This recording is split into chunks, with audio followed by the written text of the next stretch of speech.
kasus pelecehan seksual ini menurun saat berada di dalam tahanan.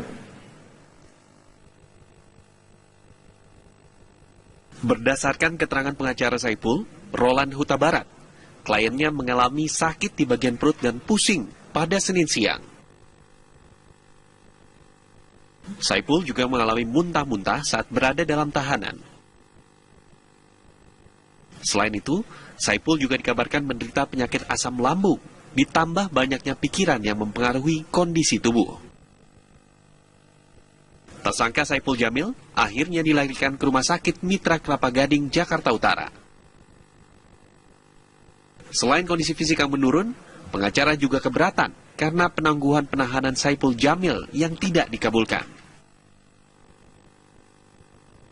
Dia bilang karena pikiran, makanya ginilah teman-teman, pikiran ya wajar lah, dia pikiran, kemudian nggak nafsu makan, akhirnya muntah-muntah, akhirnya masuk rumah sakit. Saipul Jamil ini publik figur, tidak mungkin dia melarikan diri. Kedua, rumahnya pun di Kelapa Gading, ya kan? Artinya nggak mungkin dia melarikan diri. Terus ketiga, polisi sudah menyatakan mereka mengantongi 4 alat bukti. Nah, bukti sudah dikantongi, artinya nggak mungkin dong Saipul Jamil merusak bukti-bukti tersebut. Nah, berarti tidak ada urgensinya lagi untuk dilakukan penahanan terhadap Saipul Jamil. Nah, kalau orang-orang lain bisa dikabulkan, ya kalau tidak ada urgensinya untuk segera dilepaskan, kenapa Saipul Jamil tidak dilepaskan padahal tidak ada lagi dilakukan pemeriksaan? Pedangdut Saipul Jamil hingga kini masih terdaftar sebagai penghuni tahanan Polsek Kelapa Gading sejak 18 Februari silam. Korban berinisial DS melaporkan pelecehan yang dilakukan Ipul pertama kali ke polisi. Hingga saat ini, korban Saipul Jamil yang melapor ke pihak kepolisian bertambah menjadi 3, yaitu tambahan laporan atas nama AW dan M. Saipul dikenakan pasal 82 ayat 2 Undang-Undang Perlindungan Anak dengan ancaman hukuman maksimal 15 tahun. Dari Jakarta, Ati Nurhayati, TV One mengabarkan. Aduh, mudah-mudahan korbannya Bang Ipul ini tidak terus bertambah ya. Ini 2 minggu loh. 2 minggu nambah 2 korban. 2 korban yang melaporkan. Setiap minggu tambah 1 korban. Mudah-mudahan tidak ya. Ya, tidak ada korban selanjutnya lah ya. Kita akan lanjutkan informasi. Pemirsa, maraknya pemberitaan kasus Saipul Jamil di media memicu terbongkarnya kasus kejahatan seksual terhadap anak di Garut, Jawa Barat. Tidak tanggung-tanggung, 17 murid SD mengaku menjadi korban kejahatan seksual seorang siswa SMP. Kasus ini terbongkar setelah salah satu korban mendapat penjelasan orang tuanya mengenai kasus artis dangdut Saipul Jamil. Sebanyak 15 murid sekolah dasar mengaku menjadi korban kejahatan seksual yang dilakukan siswa SMP di Garut, Jawa Barat. Kasus ini terungkap secara tidak sengaja. Melihat berita di TV bahwa melihat ada kasus Saipul Jamil, jadi anak itu nanya sama ibunya, anak yang ini kan mana? Kita emak katanya apa masalahnya? Begini, dibilangin sama emak. Oh saya juga digituin, katanya masih Firman. Anak ibu itu. Bukan anak saya. Korban mengaku tidak sendiri, 17 rekannya juga bernasib sama. Para korban diantaranya adalah kelas 1 hingga kelas 6 SD, dari 2 sekolah berbeda di Bayongbong, Garut, Jawa Barat. 15 orang diantaranya telah melaporkan kasus ini dan tengah ditangani penyidik perlindungan perempuan dan anak Polres Garut. Dari Garut, Jawa Barat, Taufik Hidayah, TV One mengabarkan. Pemirsa, kita ke kabar lainnya, sebuah truk penambang pasir terseret banjir lahar dingin di Gunung Bromo hingga sejauh 2 km di Sungai Pasir, Probolinggo, Jawa Timur. Akibatnya truk hancur total, badan truk terjepit di sela-sela batu.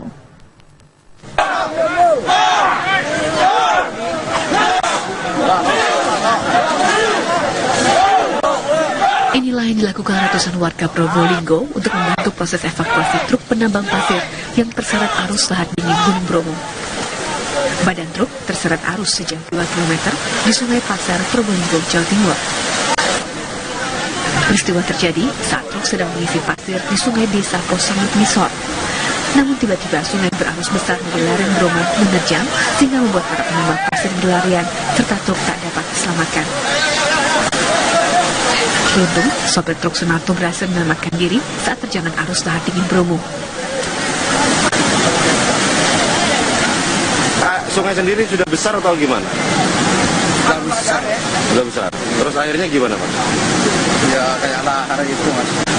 Langsung diterjang gitu ya? Iya. Sebelumnya, warga memang diimbau tidak beraktivitas di sekitar sungai yang teraliri lahar dan mematuhi tanda peraturan yang sudah terpasang. Sebab dikhawatirkan banjir lahar dingin susulan Bromo kembali terjadi mengingat curah hujan di kawasan Gunung Bromo masih cukup tinggi. Dari Probolinggo, Jawa Timur, Syahwan Kamahina, TV One mengabarkan. Kita beralih ke Tasikmalaya, pemirsa. Hujan deras dan longsor semakin menggerus badan jalan di wilayah Nagrag Tawang. Petugas menuntut akses jalan untuk menghindari jatuhnya korban jiwa. Longsor menggerus jalan kampung Nagrag Tawang, Tasikmalaya, Jawa Barat. Badan jalan yang tergerus semakin meluas, mengancam dan memutus jalan penghubung 5 kelurahan. Polisi terpaksa menutup akses jalan secara total dengan barikade tong, bekas, dan garis polisi agar jalan tidak dilintasi. Akibat penutupan akses 5 kelurahan terganggu, warga yang menuju ke pusat kota dan pemerintahan harus memutar dengan jarak tempuh cukup jauh.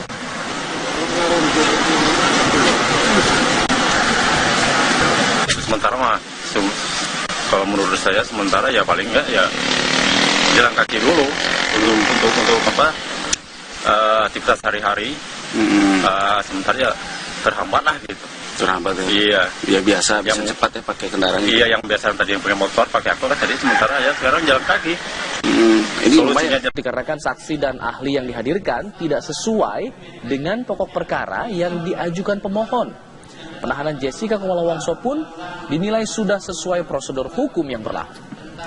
Sidang yang dimulai sejak pukul 9 dengan agenda pembacaan putusan ini digelar di ruang Kartika 1 Pengadilan Jakarta Pusat. Hakim Tunggal Iwayan Merta memutuskan menolak permohonan pra-peradilan Jessica Kumala Wongso atas penyidik Polsek Tanah Abang. Hal tersebut dikarenakan saksi dan ahli yang dihadirkan tidak sesuai dengan pokok perkara yang diajukan pemohon. Penahanan Jessica Kumala Wongso pun sudah sesuai prosedur hukum yang berlaku. Sementara itu, kuasa hukum Jessica Kumala Wongso menegaskan belum menentukan sikap lanjutan atas keputusan hakim.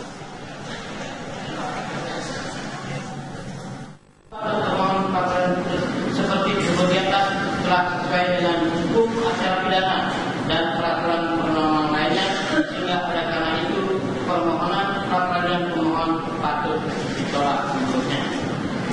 Menimbang bahwa karena permohonan pra-peradilan disangkal oleh permohon pra-peradilan, maka pemohon wajib membuktikan dalil permohonannya dan sebaliknya termohon juga wajib membuktikan dalil-dalil persangkaannya. Dan untuk mengetahui kondisi terkini langsung dari sidang, pasca putusan sidang, kita bergabung dengan rekan Fadis Abi di Pengadilan Negeri Jakarta Pusat. Selamat siang Fadis, bagaimana dengan informasi terbaru dari sana? Siang, Sira dan juga pemirsa, dapat kami informasikan memang pada hari ini sidang pra-peradilan Jessica Kumala Wongso berada pada babak akhir, di mana pada beberapa jam yang lalu Hakim Tunggal Iwayan Merta memutuskan bahwa menolak seluruh gugatan pra-peradilan yang diajukan oleh Jessica Kumala Wongso terhadap Polsek Tanah Abang Jakarta Pusat. Hal tersebut dikarenakan pada saat persidangan pihak pemohon membawa beberapa saksi dan juga ahli yang tidak sesuai dengan pokok perkara. Hakim juga menilai bahwa penahanan Jessica Kumala Wongso sudah melalui prosedur hukum yang benar. Terkait mengenai pencegahan yang dilakukan oleh Dirjen Imigrasi, Hakim menolak bahwa pembahasan tersebut seharusnya tidak dilakukan dalam pra-peradilan. Dan Hakim juga menolak dalil eksepsi baik pemohon maupun juga termohon. Selain itu juga tadi kami juga sempat berbincang dengan kuasa hukum Jessica Kumala Wongso, Yudi Bowo, di mana Yudi menegaskan belum menentukan sikap lebih lanjut terhadap hasil dari pra-peradilan ini. Selain itu juga Yudi menegaskan bahwa hasil dari sidang pra-peradilan ini tidak akan mempengaruhi pokok perkara yang sampai saat ini masih berlangsung. Sebelumnya dapat kami informasikan pada sidang pertama pemohon membacakan 21 poin dan juga kronologi alasan pengajuan pra-peradilan. Di antaranya adalah ketetapan Jessica sebagai tersangka tidak sesuai dengan prosedur. Selain itu juga adanya pencekalan dari Dirjen Imigrasi atas instruksi Polda Metro Jaya. Selama persidangan pra-peradilan, pihak Jessica membawa 3 saksi dan juga ahli dan pihak kepolisian pun tidak membawa pihak saksi dan juga ahli. Hal tersebut dikarenakan penetapan atau pengajuan pra peradilan terhadap Polsek Tanah Abang salah alamat. Sementara itu saja yang dapat kami informasikan. Kami kembalikan kepada Sera dan juga Alfard di studio. Baik, terima kasih Fadis Abi atas informasinya dari Pengadilan Negeri Jakarta Pusat terkait perlawanan Jessica yang akhirnya kandas di sana. Dan pemirsa, kami akan Menjelang kunjungan Presiden Joko Widodo ke Kabupaten Bener Meriah, Aceh untuk meresmikan Bandara Rembele 3 Maret mendatang, seakan menjadi doa yang selama ini dipanjatkan oleh ayah angkat dan sejumlah rekan Jokowi yang terkabulkan. Para sahabat sesama karyawan PT Kertaskraft Aceh (KKA), tempat Jokowi bekerja 25 tahun lalu, kini terus berdatangan untuk berkumpul menanti kedatangan Jokowi di rumah ayah angkatnya Aman Tursina di Desa Baleatu, Bukit, Kabupaten Bener Meriah. Di rumah inilah Presiden Jokowi pernah tinggal saat ia bekerja di Aceh. Aman Tursina berharap Jokowi bisa singgah di rumahnya. Saya berpesan sama Pak Jokowi, harus tolong mampirlah ke rumah saya. Kalau nggak pun lama, 1 menit cukup. Asal udah masuk. Kan, masuk kan? Nah, begitulah. Tapi kalau cerita ke depan, tidak hadir saya cerita di rumah. Sementara itu, salah satu sahabat Presiden Jokowi ketika bekerja di Aceh menyatakan ia dan Presiden Jokowi datang ke Aceh pada tahun 1985. Setelah bersama beberapa tahun, Jokowi kembali ke Jakarta dan tidak pernah lagi bertemu dengannya. Kebetulan mau ke sini ya, silakan. Yang melihat sejarahnya dulu, itu apa. Dulu kita tidak enaknya makan alpukat sama-sama, karena dulu jalanan dari Baleatu ke Pantai Raya jelek, dari Baleatu menuju Simpang 3 jelek. Kita punya mobil, fasilitasnya ada, mobil kita ada. Cuma kan intinya adalah seringnya ada ketemu harimau beruang, itu yang kita malas.